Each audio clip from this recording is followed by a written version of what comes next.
ఆమేన్. కృపా సత్య సంపూర్ణుడైన దేవాది దేవునికే సమస్త మహిమ కలుగును గాక.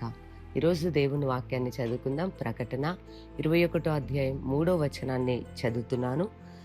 దేవుడు తానే వారికి దేవుడై యుండి వారికి తోడై యుండును. దేవునికి మహిమ కలుగును గాక. దేవుడు తానే తన ప్రజలైన నీకు, నాకు, మనకు ఆయన దేవుడుగా ఉండి, అదే విధంగా దేవుడై ఉండి ఆయన తోడుగా ఉండి నడిపిస్తాడు.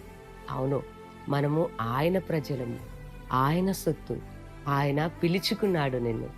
ఆయన పిలుచుకొని ఆయన నీకు ఇదిగో దేవుడుగా ఉండి నీకు తోడై ఉండి ఆయన నిన్ను నడిపిస్తాడు.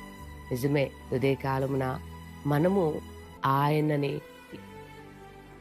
మనం వెతకలేదు కానీ ఆయనే మనల్ని వెతికి మన పాపముల నుండి విడిపించి ఆయన రక్షణను అనుగ్రహించిన దేవుడు.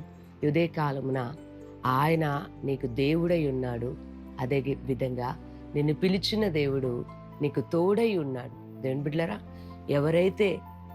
ఎవరికైతే ఆయన దేవుడుగా ఉన్నాడో వారికి తోడై ఉంటాడంట. దేవుడు తోడై ఉన్నప్పుడు ప్రతి బాష్ప బిందువు తుడవబడుతుంది. అంటే ప్రతి దుఃఖము నుండి దేవుడు వారిని విడిపిస్తాడు. ఈరోజు దేవుని వాక్యాన్ని వింటున్న నీకు ఆయన దేవుడై ఉండి తోడుగా ఉండి నీ కళ్ళలో నుండి వస్తున్న ప్రతి కన్నీటిని ఆయన తుడవబోతున్నాడు. నీవు కారుస్తున్న కన్నీటికి నువ్వు ఎన్నో బాధలు అనుభవిస్తుండొచ్చు, వేదన ఉండొచ్చు. నువ్వు ఏ పరిస్థితిలో ఉండి కన్నీరు కారుస్తున్నావో దేవుడు వాటన్నిటి నుండి కూడా నిన్ను విడిపించబోతున్నాడు. ఎందుకంటే ఆయన నీ దేవుడు, నిన్ను విడిపించేవాడు.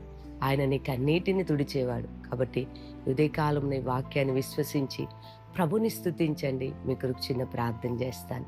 పరిశుద్ధుడా, మీకు వందనాలు. అవునయ్యా, ఇదిగో మీరు మా దేవుడై ఉన్నారు, తోడై ఉండి మా ప్రతి బాష్ప బిందువును తుడిచే దేవుడు. ఈ లోకంలోనైనా ఇదిగో ఎన్నో ఉన్నాయి, కానీ ఎవరు కూడా మా కన్నీటిని తుడిచేవారు కనబడరు. కానీ నీవు మా దేవుడుగా ఉండి అయ్యా నీ బిడ్డలకు తోడుగా ఉండి అయ్యా వారి కన్నీటిని తుడవబోతున్న దేవా, మీకు వందనాలు. ఈరోజు ఈ వాక్యాన్ని నమ్ముతూ విశ్వసిస్తున్న వారి కుటుంబాల్లో వారి కన్నీరు తుడవబడును గాక. అయ్యా వారి ముఖం మీద చిరునవ్వు ఉండును గాక. అయ్యా నీకే సమస్త మహిమను చెల్లిస్తూ యేసు నామంలో ప్రార్థిస్తున్నాను తండ్రి, ఆమేన్. దేవుడు మిమ్మల్ని దీవించును గాక.